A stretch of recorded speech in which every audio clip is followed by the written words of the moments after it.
Why, hello, and welcome to our show. It is Sunday, August 9th, 2020. We are back for another exciting episode of The Ram Show. So, with that, let me turn that other button on real quick so that we can hear Zach. Hello, Zach. How's it going? Are we having issues this week? Oh, can you hear me? Hi. Okay, cool. I don't know what's happening. How is Zach this week? I don't know. I say that every week. You should know I ask every week. You should know I'll answer the same every week. This is true. This is very true. But I don't know. Maybe something exciting happened. I don't know. Yeah. I don't know. It's possible. Let's see here. Maybe someday. Audio. So I've come to the realization that when we roll the intro... Oh, let's see here. Where is the intro? Nope, not that one. That one. There we go. But it's not going to give me the options for it here yet. Let's see. Advanced audio properties. So I like to be able to hear it in my ears, but apparently when I do that, it creates a problem and we get this horrible like echo kind of thing. And I think we had audio levels set a little bit differently at one point in time. So it was always there, but it was less noticeable, I think is what happened. So anyway, but yeah. What do I got for updates this week? So, I did a wedding last night. That was interesting. So, long day. Ton of fun. Actually, one of my friends. So, I told this couple that I would DJ their wedding, like, I don't know, a year ago. And that happened last night. So, a long day, ton of fun, but yeah, I'm still pretty tired out from it. That sounds... Did you just say that sounds awful? I said that sounds fair. Oh, that sounds fair. So, my day started at like 12:30 yesterday.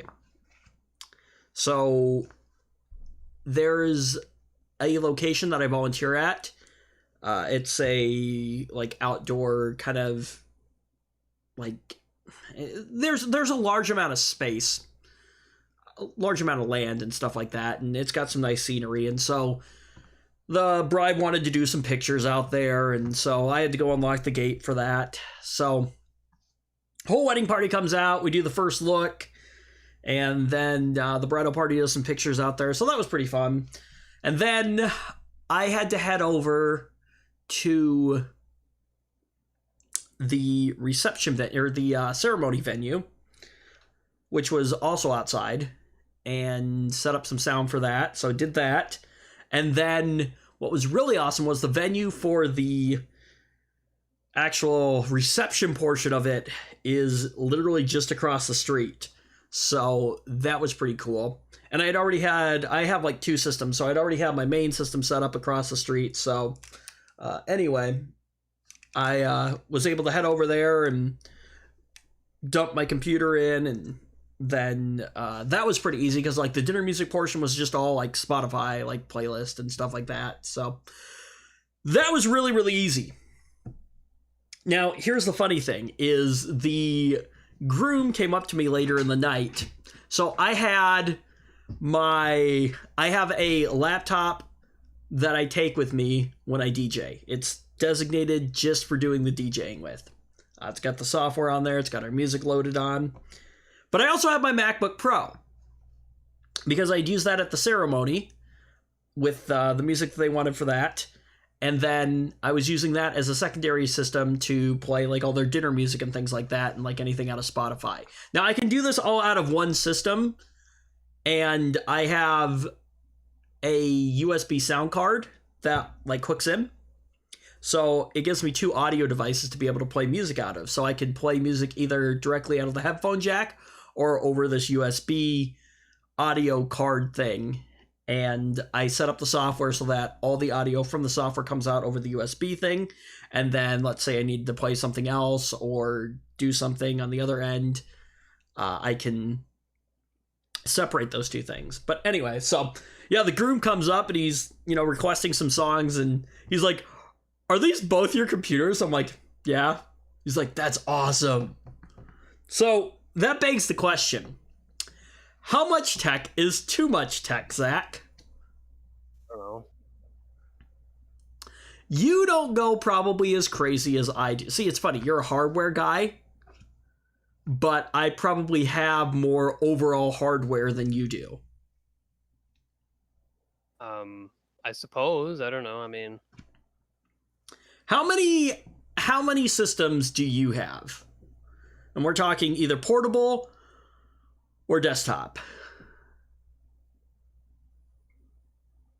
Doesn't matter whether they're usable or not. One that could be made to work with a few parts. Wait, did you say one that barely works? Old laptop. It's a good 5-6 years old, and it isn't in great shape, but it will turn on. It works. I thought the specs on that were decent-ish. They were decent-ish 6 years ago. What is okay, so you have your old portable, which is, what is that thing? Is that an Asus or something like that? Asus? Mm-hmm. You have It's like I don't use it at all. right. You have your new system that you built, your Ryzen system, and I would imagine you still have parts, or you still have your Intel system. Most of the old computer, kind of. I mean, it has a motherboard, it has RAM, it has a CPU. Yeah, your 4790K, right? Yeah. You would need a poached. hard drive. Yep. Hard drive to boot and a graphics card to be much use. I was gonna say you poached the graphics card, didn't you, for your new system, your new build? Honestly, I think this thing might be going on me finally. Makes me sad. The 980 Ti. It might. Yeah, I mean, it artifacts occasional.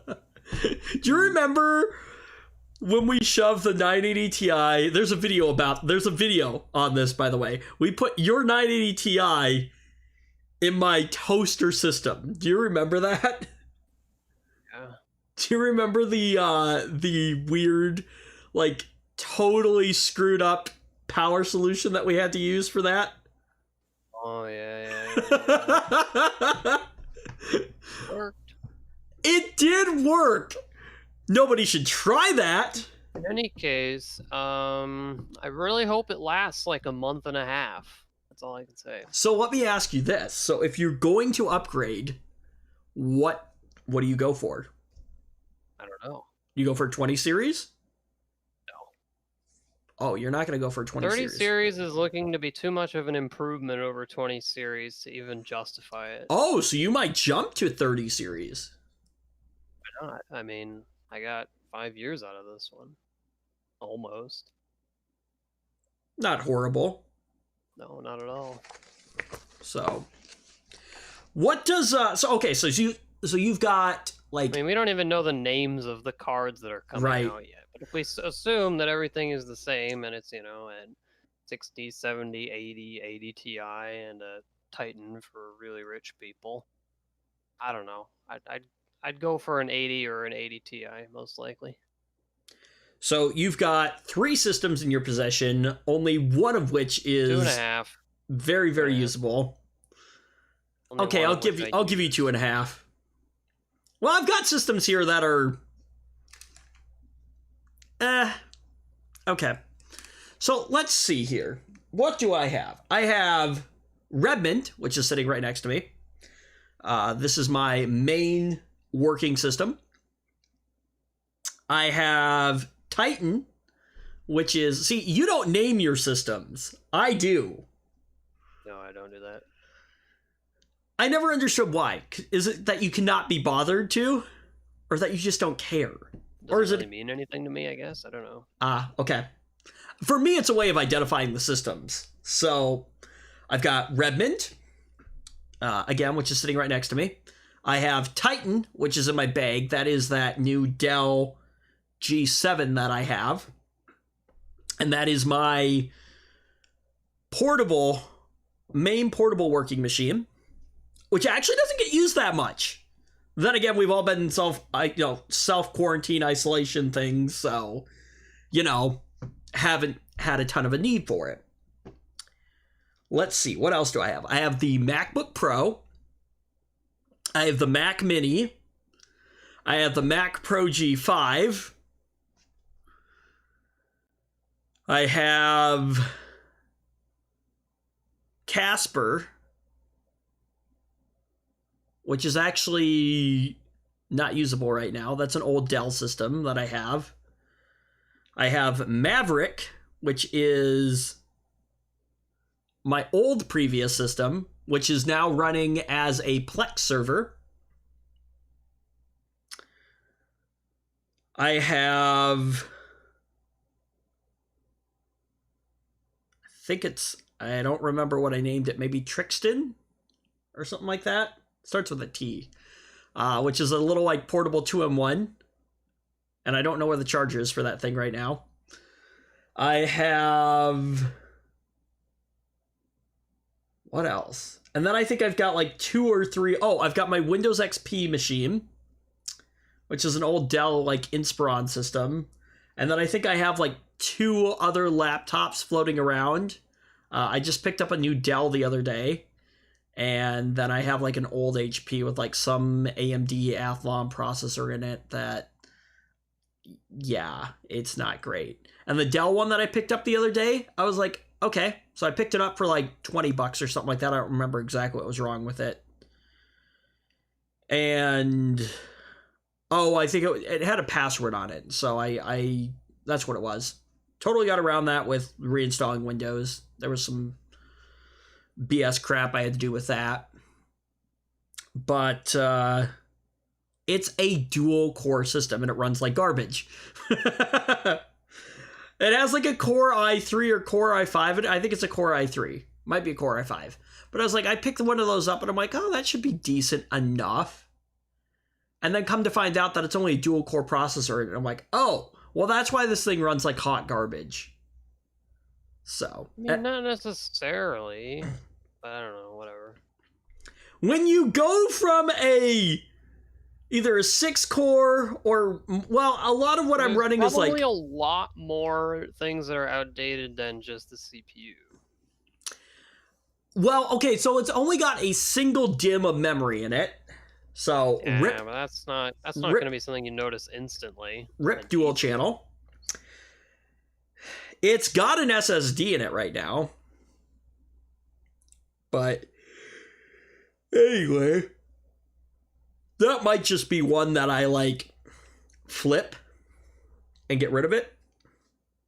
So for, $20-$30 or something like that, just make my money back on it.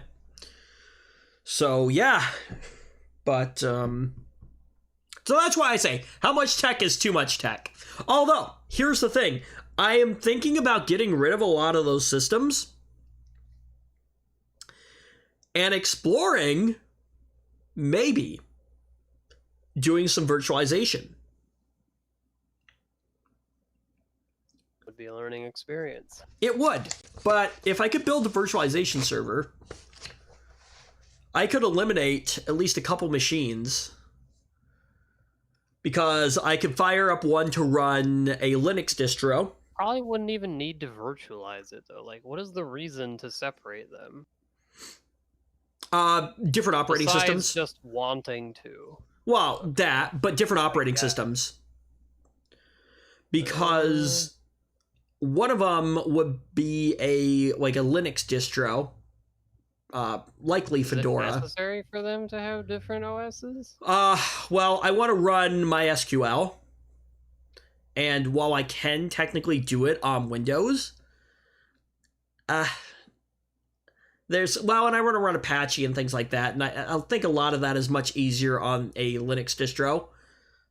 Plus, I want to have a Linux distro anyway, because I don't do a ton with Linux, but I still want to have it as an option to be able to do specific things, or, you know, to learn with and to play with and things like that. And then, like, a second virtual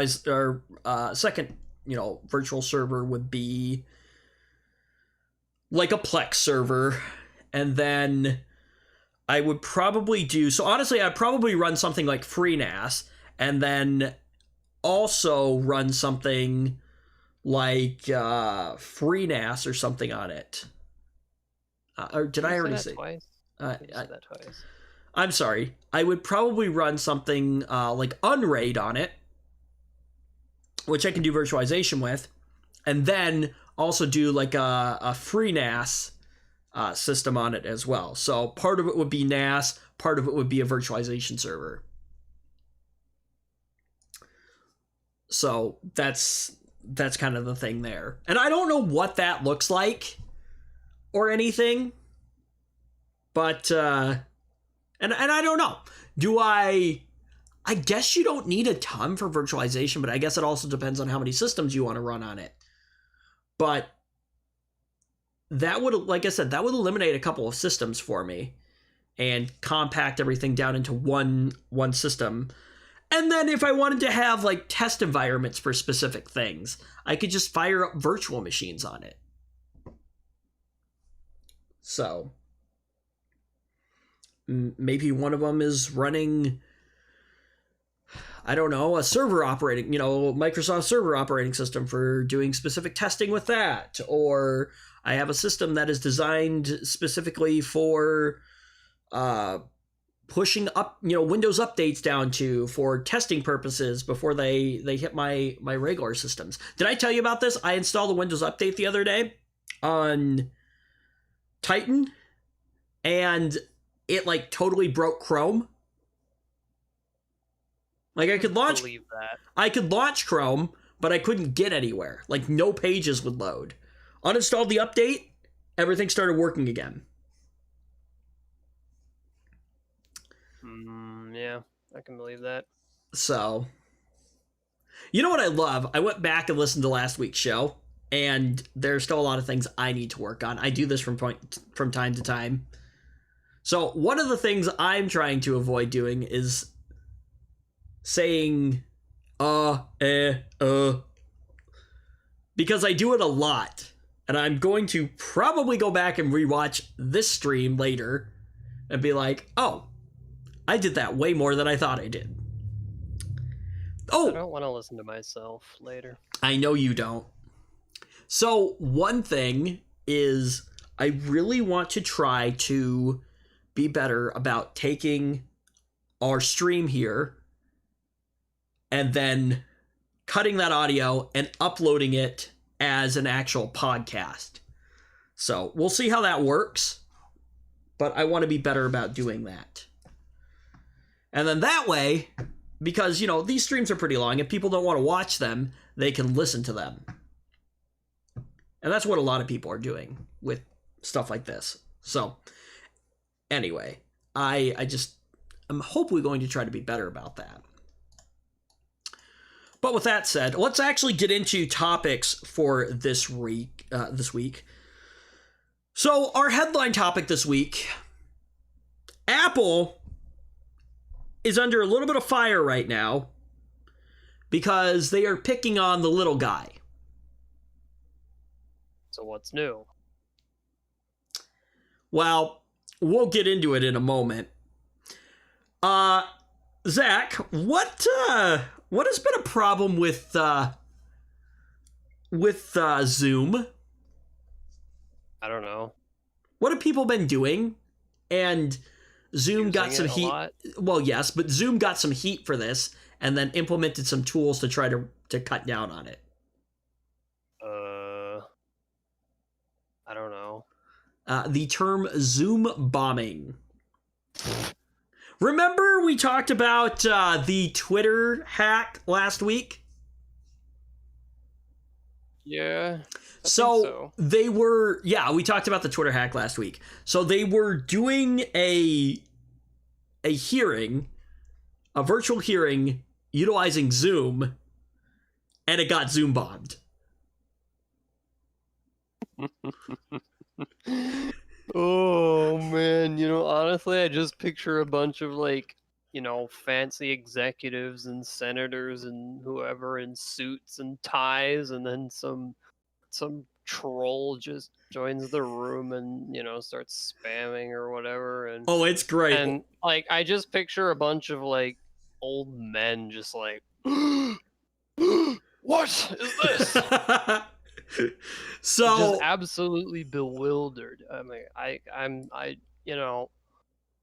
it wouldn't be correct to condone it, but I think the image is funny to imagine, Well, okay, we'll talk about it, and there was definitely some user error there. Oh yeah, I'm sure they did something stupid if someone was able to do that to them. Microsoft news, of course. We are talking about Windows this week, and something that Microsoft has maybe learned. We'll see. We'll see. Better late than never. Intel got hacked. Did you hear about this? Yeah. Like 20 gigabytes of... Yeah, I did, actually. Of data got leaked or something. And there is a fairly decent Snapdragon flaw, I guess, that is leaving many Android devices at risk. I didn't read a ton into it. A couple other things maybe to cover. California's net neutrality law thing that they're trying to work on, and Intel's 11th gen. I guess they're releasing some stuff. So anyway, but with all of that, let's go ahead and roll the intro.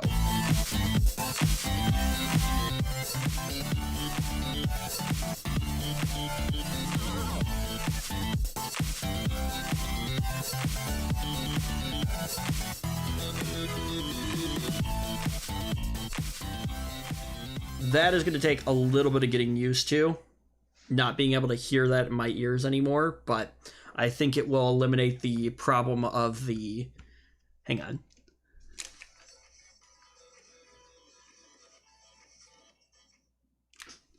Yeah, I think that'll eliminate the problem of the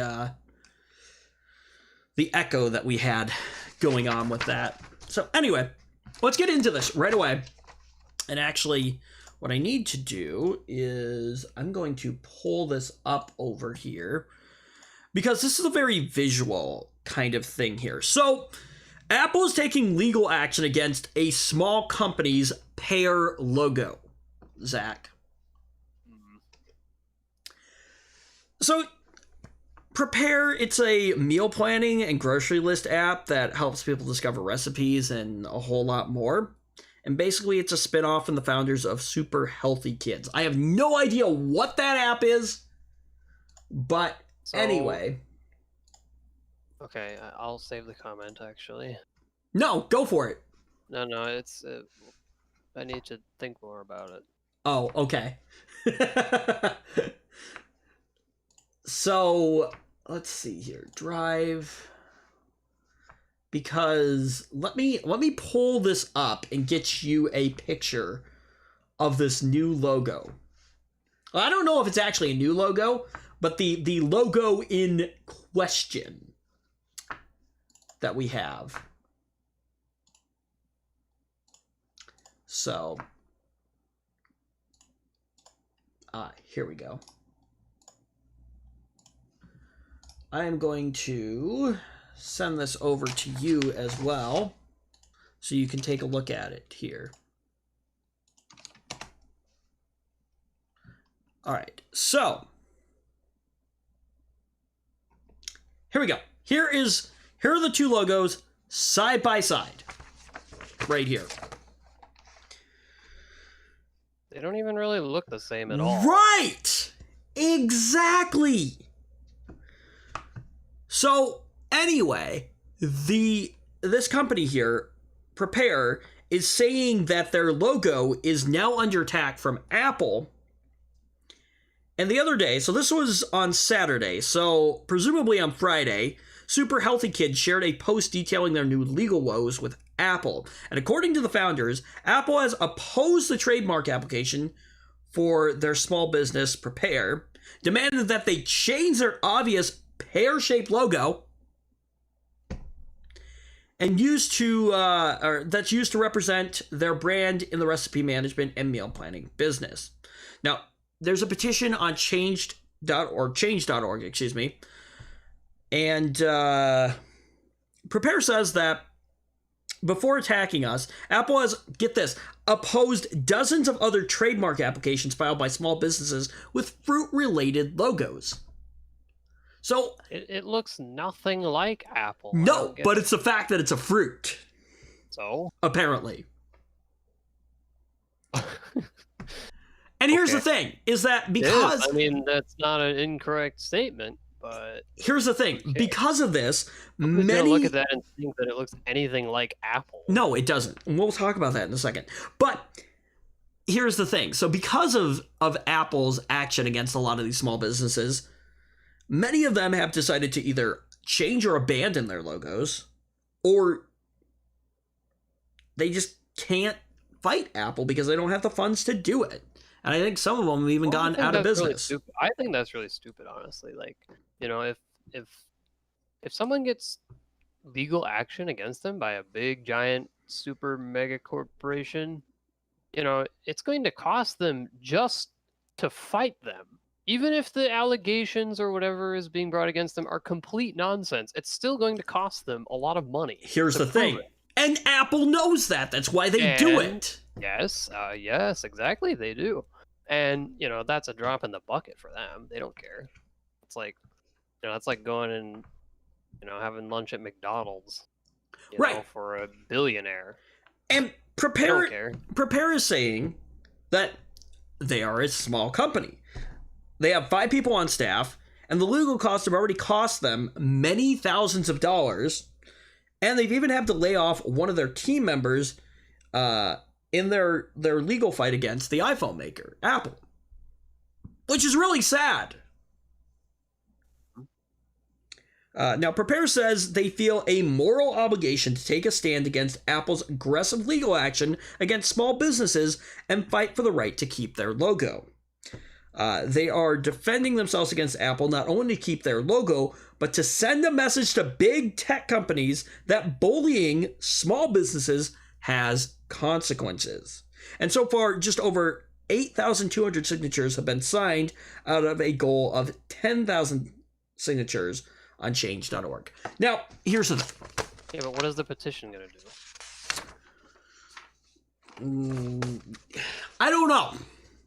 I really don't know. But like, it's all great, you know, to say like, hey, 10,000 people agree, but you know, or what, you know? Yeah. What happens if Apple still doesn't agree? You know, like they're not just going to change their mind because 10,000 people say they should. Well, I don't know what happens in a legal standpoint here, but probably. I'm not a lawyer. I hope for the sake of this small business. I agree. That the judge sides in their decision. But I hope Apple gets roasted, and I hope it costs them a lot of money. Whatever it costs them is going to be a drop in the bucket. But I'm sure, but I hope it costs them, you know, hundreds of times at least. What I hope is that if Prepare wins the legal battle here, that some of their costs, and I would imagine that that's written in, some of their legal costs are going to be recuperated. Well, that's the problem, is that, you know, most of the companies can't even get to that point. You know, before you can get your money back, you have to win.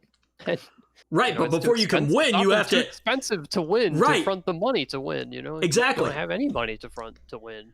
Now, I'm not a legal expert. You're not a legal expert, Zach.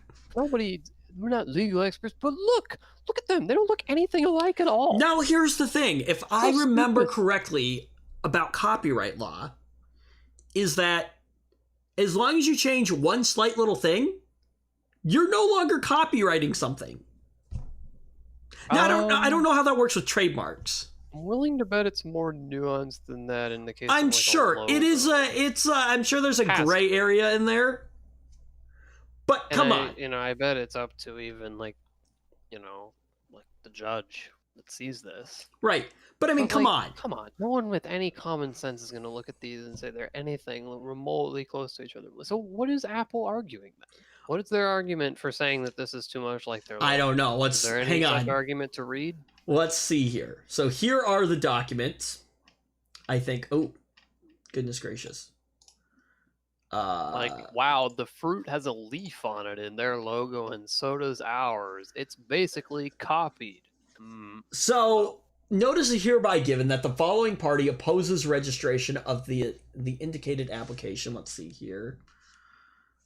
Really, One Apple Park Way. Really? Well, I guess Microsoft does that too. Oh yeah, it's all make them feel important and cool or something. I really don't know how to read this. What? Because it's in like lawyer speak? Yeah, neither do I. Class 009, first use 1990 or 1977, first use in commerce. I think this is just talking about the actual. Oh, this is talking about the patent and trademark of the Apple logo. Design mark, description of mark, none. Description of mark, none. I like that. Word mark, none. Let's see. Description of mark. The mark consists of the design of an apple with a bite removed. I would agree. Wow. This is a stunning revelation. I never could have guessed.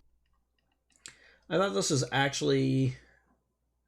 Oh, here's the documentation for Apple, like the text version of Apple. Apple Watch Edition. Trademark Office before the Trademark Trial and Appeal Board. Let's see. Apple Inc. versus Super Healthy Kids Inc. Apple Inc., a California corporation with a principal place of business at Apple Parkway, California, will be damaged. Oh, I love this. By the assurance of a registration for the trademark shown in application serial number yada yada yada in class 42 and 45 hereby opposed the same. Oh, class 42 and 45. As grounds for its opposition, Apple alleges as follows: with knowledge concerning its own acts and on information and belief as to all other matters. Let's see, facts. Apple is the world-famous designer, manufacturer, and marketer of mobile communication media devices. Okay, I'd agree with that. Personal computers, and seller of a variety of related software. Blah, blah, blah, blah.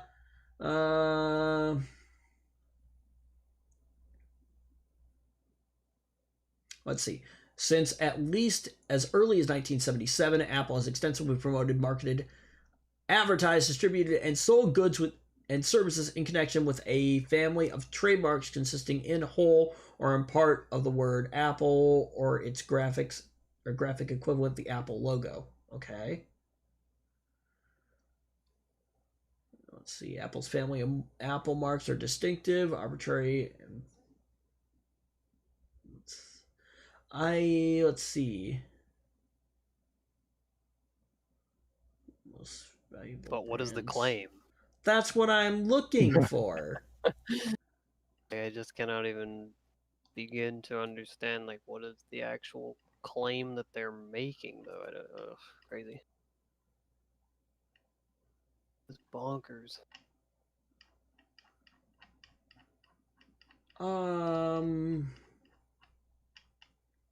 Let's see. Let's see. The above identify. Let's see. Marks become distinctive and famous. Super Healthy Kids Inc. filed application. Okay. Mark in intentional class 42 and 45 for the following services. Okay. Let's see. First grounds for opposition, likely to cause confusion or to... Oh. Buzz off. I know, right? Trash. There is no issuance as to priority. Apple began using the Apple mark in commerce as early as okay. Look, okay, that's fair, but they look nothing alike. No. Okay, I'm saying from a legal standpoint, it is fair. It is a fair argument to say that it will cause confusion, and I'm not saying about this. I'm just saying in general. If you're looking at something from a legal standpoint, it is fair if something is similar, which these clearly do not, at least to me, look similar. But if they did, similar at all, that yes, there could be confusion. That is a fair argument. Not in this case, I don't think here. But as if you were looking to go for legal, you know, for a legal reason, then that is a fair legal reason. Let's see. Dilution of a famous mark. Whatever the heck that means. Okay. Dilution of a famous mark? I don't know. I don't know if that's like taking something and like defacing it or something like that. I don't know. Either way, what I can tell you is that they do not look anything alike to me. No, they don't. Let me see. So that's not where the original. Here we go. Let's see. Let's see if this article on The Verge has anything different. Apple's filed a notice of opposition against a meal prep company because it claims that prepares apps cartoon fruit logo. Company. In this case, a pear is too close to Apple's own trademark logo. They're not even in the same business. No, which of course, no, they're claiming though I guess what I don't understand is why they even care. Because they're claiming that the pear here looks too close to the apple. Okay, but first of all, okay, let's assume that it looked closer. They're not even selling a competing product. No, but there could be that argument of confusion there. And Apple's just a terrible company sometimes. I guess. So, yeah, so they're saying wow, that... Apple, I'm really sorry that a company with 5 employees caused you such harm. So threatening to you, apparently. That's what's hilarious about this, is apparently a small company with 5 employees is threatening to you by using a pear that doesn't even look anything like your Apple. So, the company claims that the pear logo would cause delusion of the distinctiveness of the Apple logo. So they want to be the only fruit in town? Apparently. That other fruits make their fruit look less good? I don't know. Oh, and they say so that makes it that makes it difficult for consumers to distinguish between prepare and Apple goods and services. Basically, they think that, you know, people are too stupid to tell the difference between that and that. People are too stupid, and they, you know, as soon as they see a logo of a fruit, they automatically think of Apple. That's what they think, I guess. And, you know, anybody else who has a fruit-related logo is infringing on that or something. I don't know. Let's see. Applicant's mark consists of a... worse and worse the longer we talk about it. Oh, I know. I already looked at it ahead of time, and I was like, no, these do not look similar at all. But applicant's mark consists of it should just be, they don't look even close. Case closed. Right. Applicant's mark consists of a minimalistic fruit design with a right-angled leaf, which readily calls to mind Apple's famous Apple logo and creates a similar commercial impression. The count filing continues. The Apple marks are so famous and instantly recognizable that the similarities in applicant's mark will overshadow any differences and cause the ordinary consumer to believe the applicant is related to, affiliated with, or endorsed by Apple. No, what? What? It's a right-angled leaf. But so what they're saying is that if I look at what if they just mirrored the logo and then they were like, okay, well now it's that side. If they took the Apple logo and flipped it, no, I mean turn theirs. They flipped theirs around so that it was on the left side instead of the right side. I don't know. Oh my gosh. So, I don't know. Whatever. I don't know. This is dumb. I hope this goes nowhere. I hope they get fined for doing this, but I'm sure they won't. And if they do, they won't. Let me ask you. But whatever. I've got both of these side by side. Does that pair remind you anything of Apple? Well, now it does, because now I'll see that and I'll think, oh yeah, that's the company that Apple is trying to sue into the ground. Aha, Apple. Now I think of Apple. And there you go. All right. I should probably stop giving them ideas. But if I were to show that logo to 50 people or something like that, probably not even that many, and ask them, does this logo remind you of something else? I wonder how many people would say, oh yeah, it reminds me of Apple. I think that like question is even like too suggestive of a potential answer, right? I mean, water it down a bit. Yeah, I don't know. Like, what does this logo make you think of? Right, yeah. So, because I guarantee you that no one is going to say Apple, the company. Let's see. So I laugh at this, but it's really not that laughable. The co-founder Russell Munson started a petition, "Save the pair from Apple." I don't know why I did air quotes, but let's see.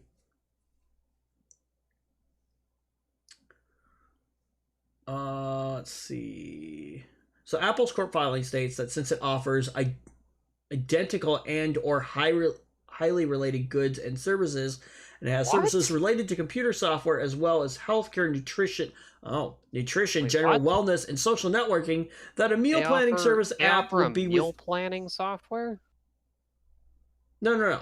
Nutrition, general wellness, and social networking, that a meal planning service app will be within Apple's natural zone of expression for Apple's Apple marks. Oh no! Stop! Stop! Make it stop! In other words, customers.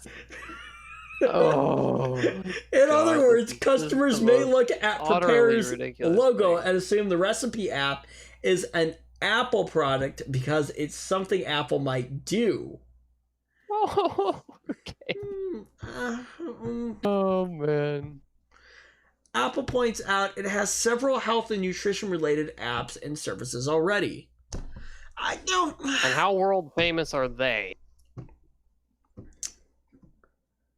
Apps and services. Well, actually, probably pretty. I would argue Apple Health. Not as famous as their logo by a long shot. Well, Apple Health and stuff like that. Look, okay, reading that I can maybe kind of see, but like it's a far stretch, I think. I can't at all. Can you really just see the biggest joke? Look, can you really see I can Apple? See what they're trying to say, okay, but I think they're completely wrong. Can you actually see Apple designing that though? I don't even know. I kind of don't. Well, I don't know. I don't know either. I don't know. I don't think. I think that's kind of a, again, like that question kind of suggests the answer. Like, yeah, maybe in some way you could. I think, well, that's what they're arguing, though, is that it could be mistaken. That logo could be mistaken as something that Apple would have created, therefore associating that with Apple. But like, just the level of mental gymnastics required to even get there. I don't know. Yeah. Whatever. I don't know. Such dumb. Let's see here. Is there anything I'm trying to use my other hand now? Let's see. So yes, it's too close to Apple's own trademark logo, which of course, and let's see. Oh, oops. I jumped back up.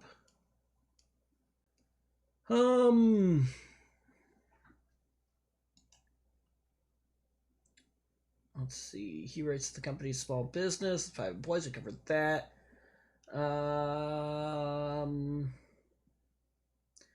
In other words, customers may look at Prepare's logo and assume that the recipe app is an Apple product because of something Apple might do. Okay, Prepare's co-owner says she isn't trying to get people to stop using Apple products, but wants to push back on the company's stance. Look, I've been against Apple for a little bit here now. Look, there are certain products, again, iPad I will buy, but other than that, kind of sort of over Apple's products. So, and like with this right here, not a great PR move for Apple here.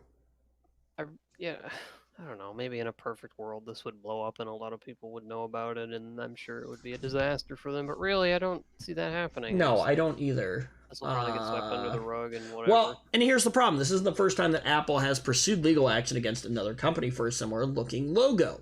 In 2019, it sent an objection letter to the patent office in Norway, arguing that the political party that is some word in German that I'm not even going to attempt, had an Apple logo that closely resembled its own. Okay, but hang on. Here's the thing, though. Okay, look. Let's see if there's a picture of it. Okay, now this.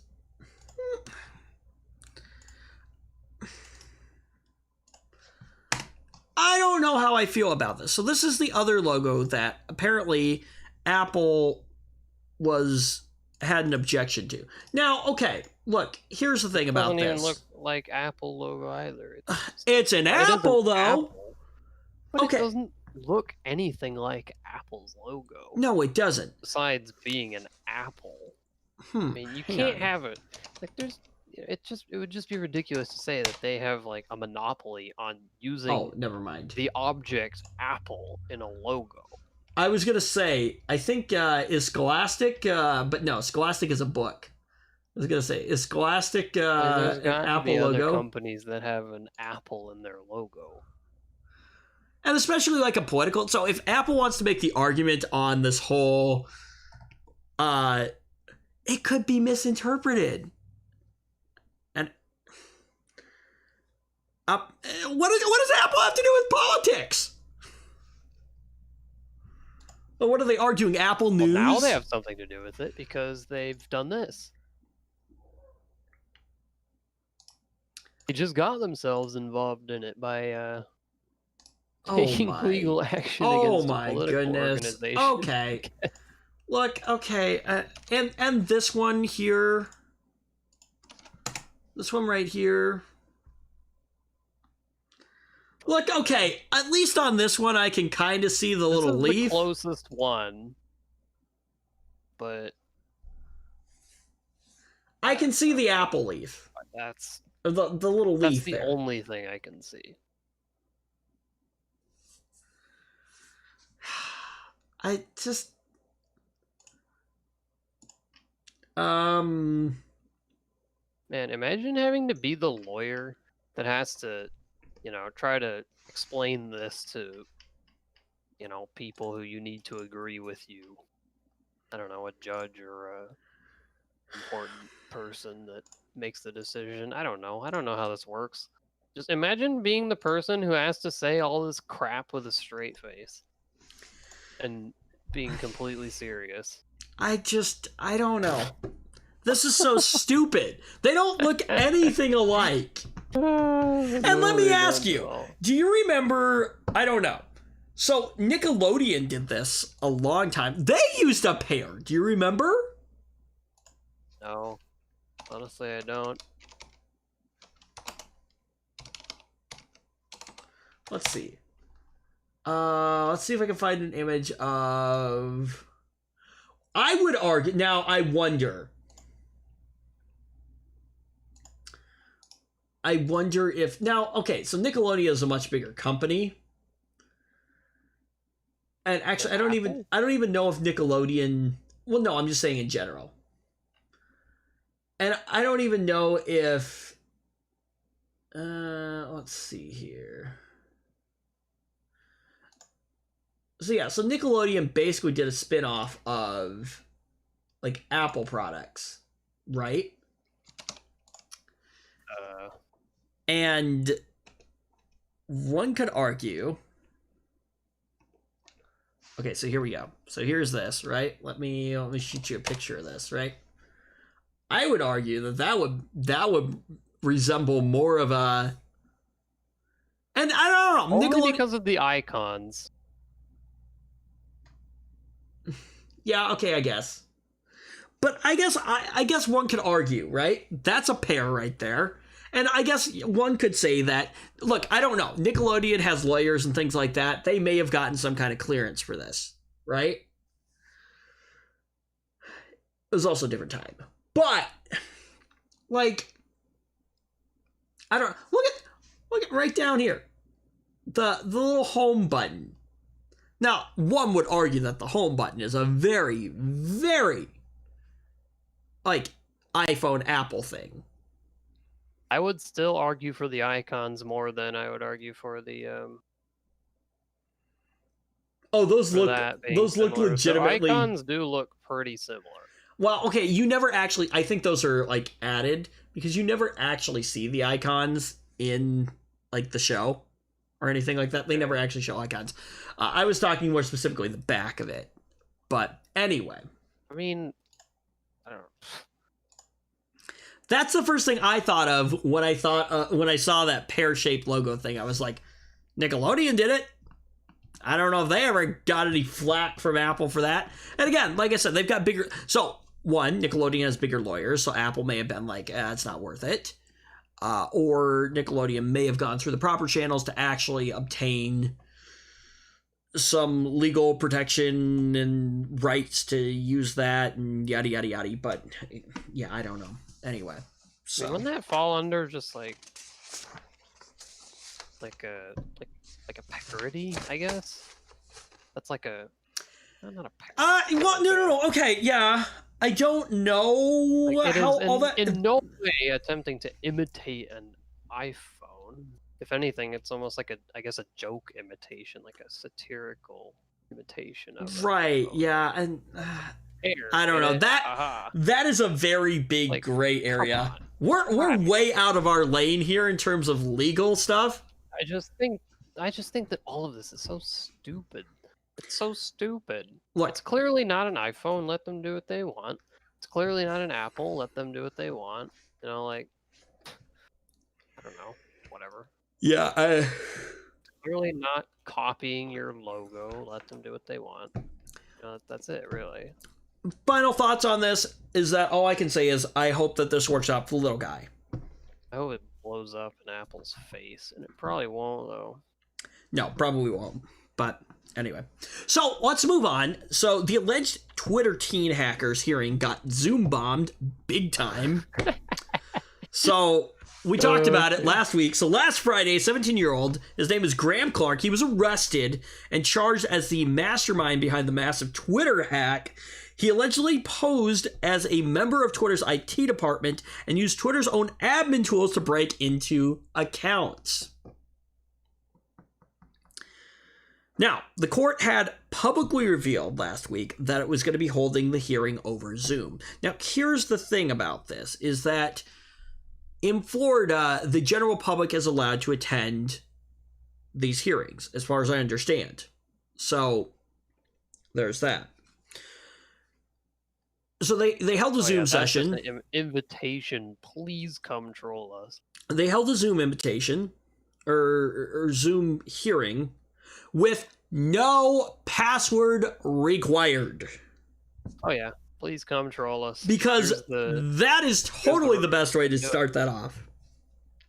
So anyway, trolls decided to Zoom bomb the entire hearing, spewing disgusting noises, piping in distracting music in several different languages, cursing out the court, and eventually hijacking the stream with a Pornhub clip. Standard fare, really. What would you expect? According to cybersecurity reporter Brian Krebs, he stopped watching after he realized, first, that the 17-year-old defendant wasn't going to show up anyway, and then just listened to the rest through his earbuds. My favorite part about that is the part where he says the 17-year-old kid wasn't even going to show up anyway. Which, I mean, you know... So the judge, whose name is Christopher Nash, he spent more time rapidly force ejecting trolls than he actually did delivering his decision.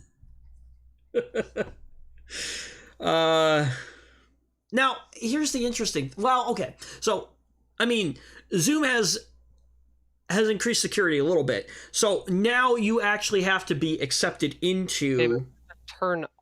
surely you have to turn on the security, right? Like you have to. Right. So hang on, we'll talk about that in a second here. But he did have to approve each each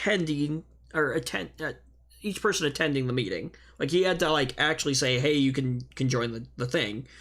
The problem was there was no way for him to actually decipher who was a legitimate journalist and who wasn't.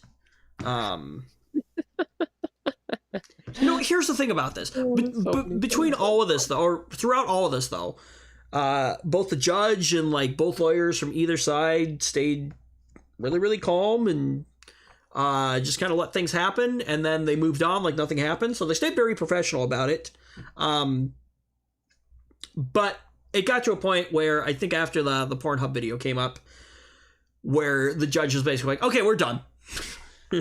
And he's given up on letting the general public attend any of these further hearings, which is great. So in the future, they're going to be holding these hearings, probably still using Zoom, just with password protections in place. And then presumably they'll figure out how to distribute those to the appropriate parties to allow them to be a part of it. It's all well and good if they have more security, but if you're just going to make it public anyway, it doesn't really do you any good, does it? So what's interesting here is that I'm pretty sure there are a number of settings that you can set in Zoom to not allow guests to have their mics turned on, or share their screen, or a whole bunch of other things that would. So I attended but those things aren't going to do you any good if they don't turn them on.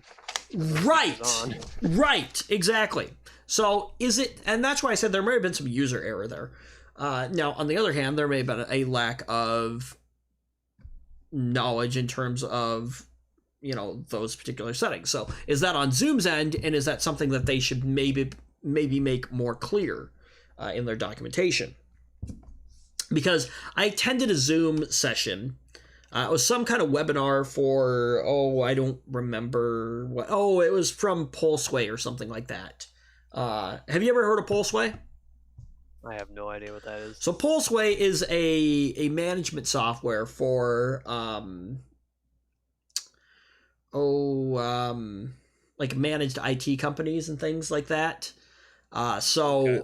I have it installed on the server at the church, and so I can log into a control panel and actually monitor that system. I can monitor its performance. I can monitor the temperatures. I can send commands down to it. I can say, hey, install updates. I can schedule those tasks if I want. And if somebody locks themselves out, because it's connected through our it's connected to Active Directory. If somebody locks themselves out, not only do I get a notification about it, although be it not immediately, but I will get a notification about it. I can also then go in and unlock that user directly from my phone. I don't even have to like remote into the server, which is kind of cool. But anyway, so they were doing some, yeah, it's pretty nice. So they were doing some kind of webinar about like security or what, I think it was how to apply updates and stuff like that, and or roll out updates or whatever. I kind of got bored with it and left, but they held it using Zoom. And I connected right in, and I did not have any options to enable my mic. I didn't have any options to... I was basically just a viewer, was all it was. So that would have probably been the best way for them to set this up. But, again, I don't know if it was a lack of knowledge or what exactly. But, look, you gotta be smart. I'm sorry. Like, what did you think was going to happen? Come on. Yeah, I don't know. It's like I thought was going to happen there. It's an open invitation for it. I'm sorry. Poorly thought out. But, you know. I mean, it's sad that we've got people that do this kind of stuff. But the thing is, it's the reality of the world we live in. There are just terrible people. So, anyway. Moving on.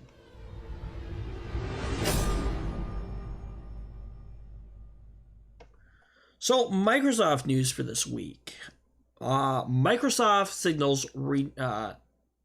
signals renewed interest in Windows with basically Microsoft did some reshuffling.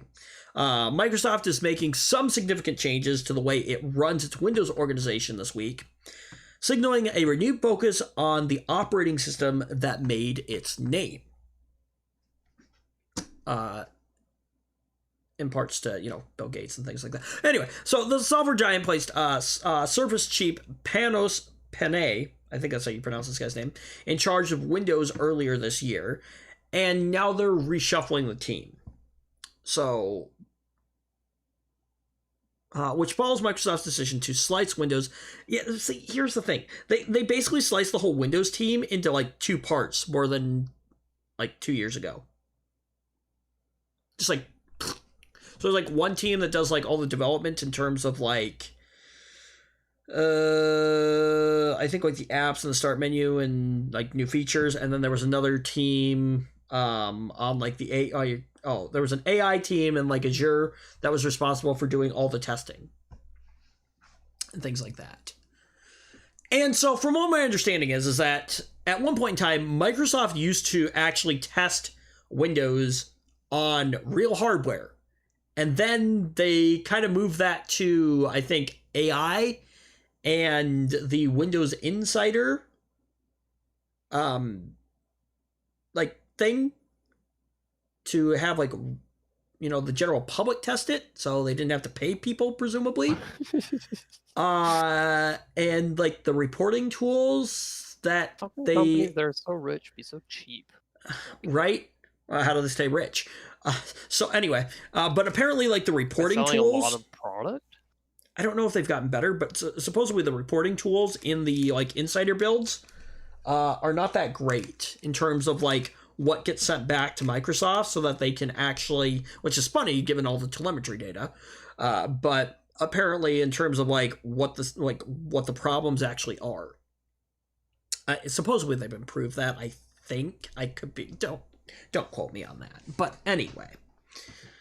But that's as far as I know, is that they stopped doing testing kind of in-house on real hardware.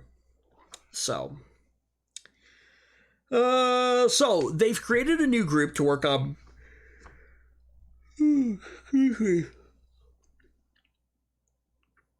Oh yeah, so Microsoft moved core Windows development to a cloud and AI team, the Azure team.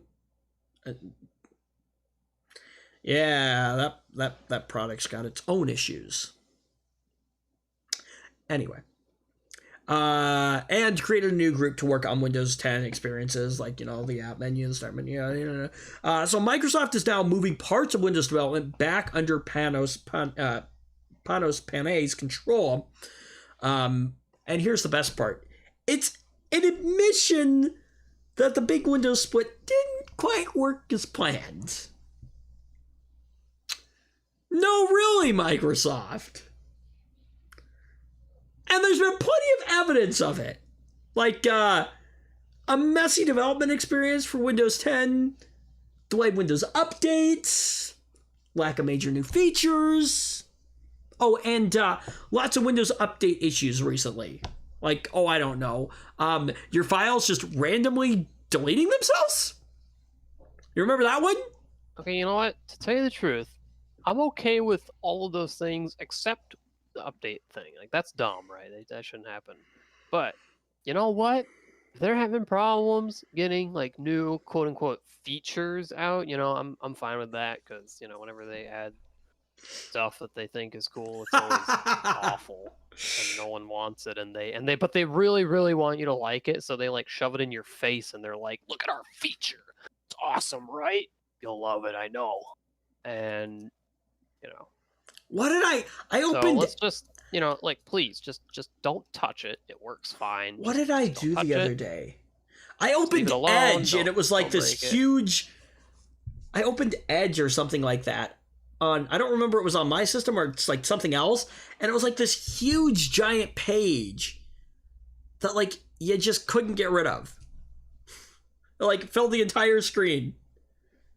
It like wouldn't go away. It's like, hey, welcome to Edge! Like, please don't install another browser. Yeah. Anyway. And they just pop some crap in your face about like, please don't install another browser. Wait before you do. So Microsoft's reshuffle is focused on cleaning up Windows to ship and update it reliably. That'd be nice. Microsoft's Windows team under Panay would still work closely with the core engineering side of Windows under Azure. Please don't. Azure has enough issues on its own. Like, come on. Let's work out the issues. Look, okay, I might be a little off here. I don't actually know all the specifics 100%. But as far as I know, Azure has its issues, and like any platform does. But like, I just like Azure is not like great from my understanding.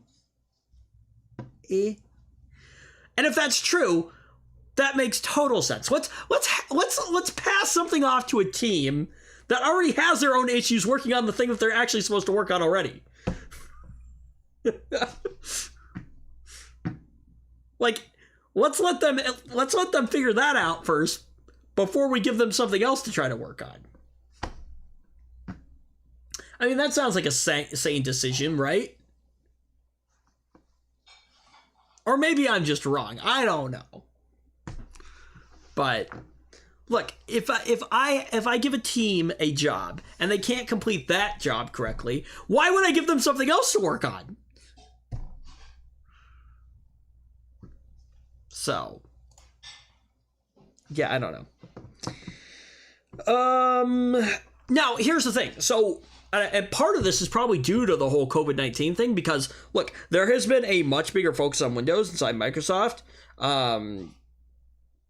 because of, people working remotely and things like that. Windows usage has jumped a ton, and now Microsoft is focused on growing Windows and Surface, which I guess is a good sign for Windows users. I mean, could be better improvements and things like that, and less bugs and crashes. Hopefully actual improvements and not some, quote unquote improvements that we know you'll really like. Hopefully, when we do see updates come down, they will be not half baked, shall we say? So, yeah. Oh yeah, Intel had a massive 20 gigabyte internal data breach. So 20 gigabytes of confidential Intel intellectual property was leaked to the internet. Let's see. So Intel's Resource Design Center is a website dedicated to providing the company's partnerships with NDA documentation for product integration purposes. Reports are also cropping up that some of the files that were leaked were marked with NDA license agreements to Centrum Information Company Limited. I don't know, that's a Chinese company established and existing under the laws of the People's Republic of China. So people are saying that may have also been hacked. So, as with most of these things, posted by an anonymous source for obvious reasons.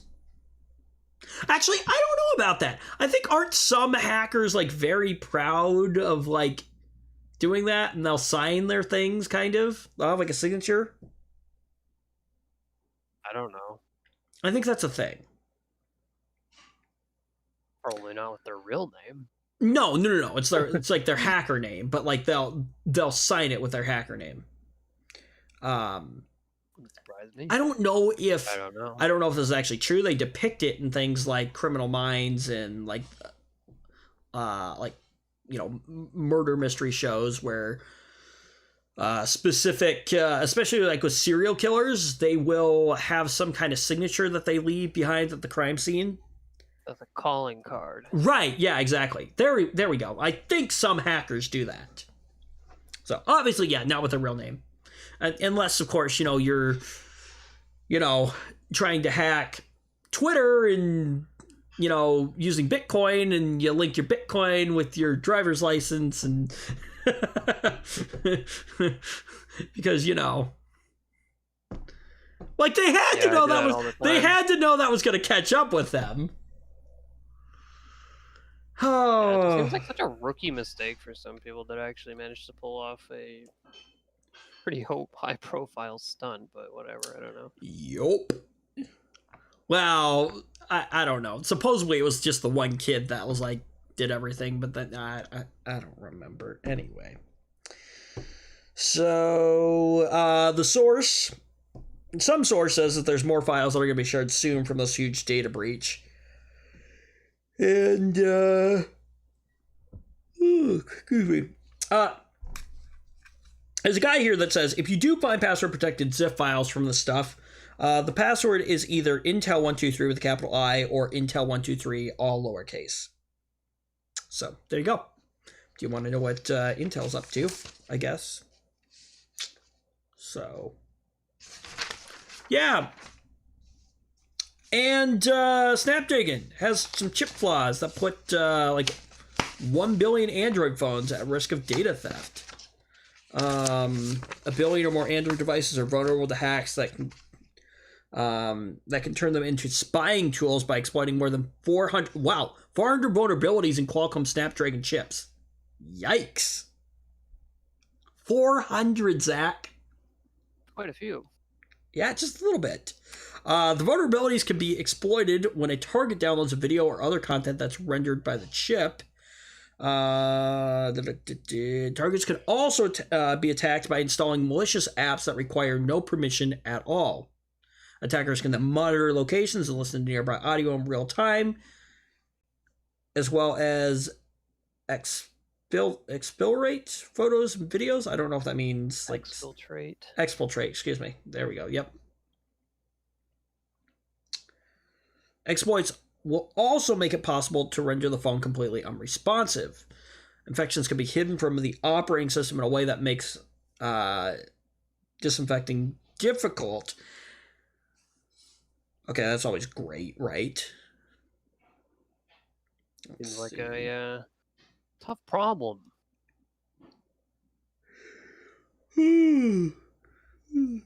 So, Qualcomm has released a fix for the flaws, but so far it hasn't been incorporated into the Android OS or any Android devices that use Snapdragon. at least according to Checkpoint.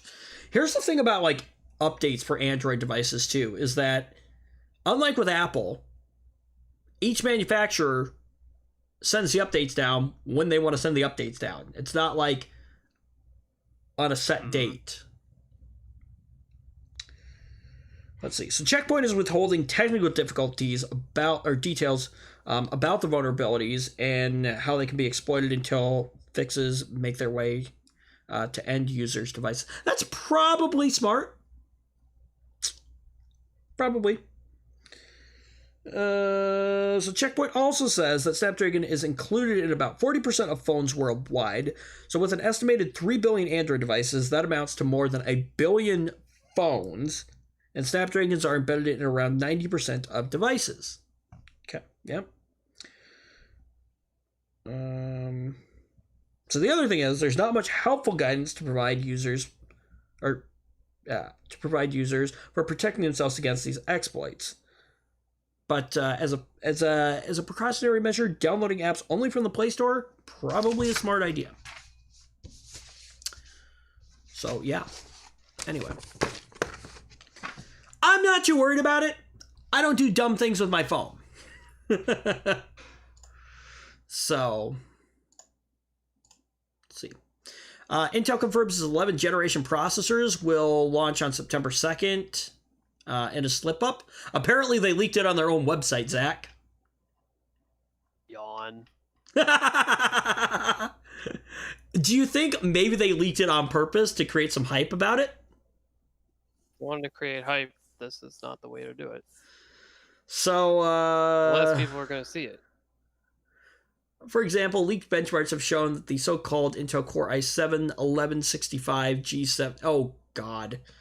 That's right. We've got the stupid naming schemes now. Will be get this, a quad-core 8-thread chip with a base clock of 2.8 gigahertz. What is the name of this chip? It is the 1165G7. Okay.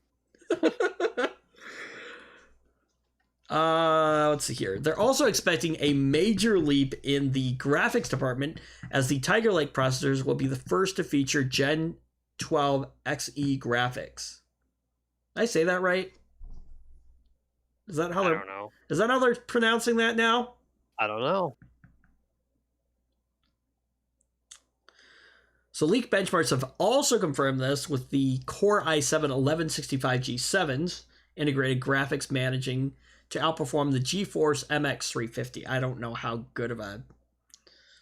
And I'm guessing that's onboard graphics. I don't know how good those onboard graphics are, if that's what those are.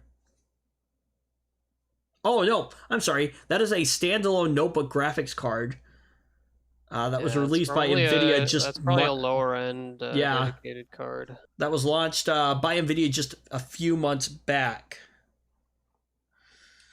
So, of course, speculation that the company is going to be providing more details about its first discrete GPU and the DG1, which they showed off at CES 2020. Yeah, yawn. Okay. Let's see, what else? Oh, this is interesting. Huawei says it's running out of chips for its smartphones because of U.S. sanctions. Yeah, because TSMC won't do business with them. Kind of makes you wonder. I think Google banned them from using Google Android apps or something like that. Yeah, that's what. Yeah, I don't know if it's they can't use the Android operating system, or they just can't use the Play Store, or what it is exactly. So I'm sure their next phone will have some awful homebrew OS. The next stuff they come out with, because they can't just retroactively if it makes it that give far. Us your phones back. I'm sure they will. Why wouldn't they? Well, if they can't find somebody to make chips for them. Billions and billions of dollars go a long way. Well, Intel's got billions and billions of dollars, and they still can't figure out how to produce their chips right now. But they're not dead, and it's because of those billions of dollars. They're not dead yet. One would argue, though, that Intel is probably a much bigger company than Huawei. For a long time. Yeah. I don't know. I actually don't know about that. Both of them are titanic companies. Just say that. Huawei is? They are huge in China. Absolutely enormous in China. We'll see what happens though if they're doing their own homebrew. They can't find somebody to make chips for them, and they're doing their own homebrew operating system. Is that enough to maybe take them down a little bit? I don't know. I'm sure they're not happy about it. I mean, I don't know. I don't know. Don't be a terrible company. I guess. I don't know. Don't be a terrible company then. I mean, when you do business in China, or if you're a Chinese-based company, you pretty much have to do whatever the government wants you to do. And if the government wants you to spy on other countries, then you do that. When those countries don't like it, well, I guess it sucks for you. So I said, don't be a terrible company. Yeah, but what are they to do in that situation? I mean, we don't necessarily know that that's what happened, but no, we're guessing that is what happened. I mean, what are they to do? Well, that's where we're at with like TikTok right now. So, and I think wasn't like WhatsApp or something like that. Also, like there were some controversies about like the same thing. Well, there pretty much is with like any like Chinese thing that kind of like integrates itself into, you know, our culture. But yeah. Anyway. Hey, look at that. OBS did not freak out this week, it looks like. We're still streaming just fine. We're doing good. I don't know. We were dropping frame rates and other stuff left and right last week. I'm not quite sure what was happening with that. But anyway, I am exhausted. Had a long day yesterday. And so, yeah, we are going to call this show here. So, thanks for joining us. If you liked it, thumbs up. If you didn't, thumbs down. Get subscribed if you haven't done that already. And, yeah. I think that's it. Zach, you don't have anything else to add, do you? Nope. All right. We will talk to you next week. Bye.